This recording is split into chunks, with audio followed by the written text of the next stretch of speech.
बिस्मिल्लाहिर्रहमानिर्रहीम। अस्सलाम वालेकुम मेरी बहनों और भाइयों, आपको द इस्लामिक वर्ल्ड में खुश आमदीद और आपका इस्लामिक वर्ल्ड देखने का बहुत बहुत शुक्रिया। आज के दौर में मज़हब से दूरी हमारे लिए बहुत सी परेशानियों और मसाइल का सबब बनती हैं।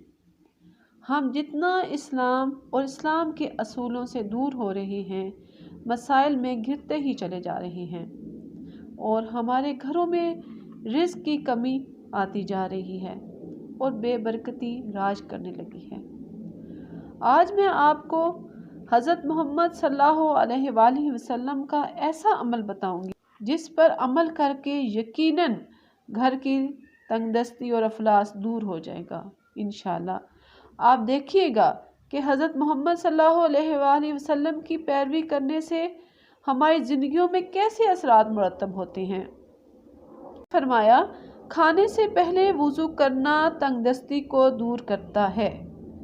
देखने और करने में ये निहायत आसान अमल है, लेकिन इससे बहुत बड़ी मुसीबत यानी तंगदस्ती की मुसीबत दूर हो जाती है और ज़िंदगी में आसानी आ जाती है और खुशहाली आ जाती है।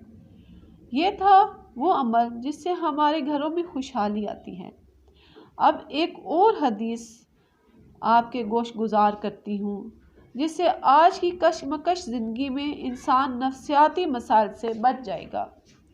हदीस में है, खाने के बाद मुंह हाथ धोना पागलपन को दूर करता है। आज की मादियत परस्त ज़िंदगी में इंसान बहुत से मसाइल का शिकार है। ये छोटा सा अमल यानी खाना खाने के बाद मुंह हाथ धो लेना इंसान के जहन को परेशानियों से दूर करता है। इन तमाम मसाइल से बचाओ सिर्फ नबी सल्लल्लाहु अलैहि वसल्लम की सुन्नत पर अमल करना है। अल्लाह हमारी ज़िंदगियों को पुरसुकून बना दे और हमारे मसाइल को दूर कर दे। आमीन। अपना और दूसरों का ख्याल रखिएगा। अल्लाह हाफिज़।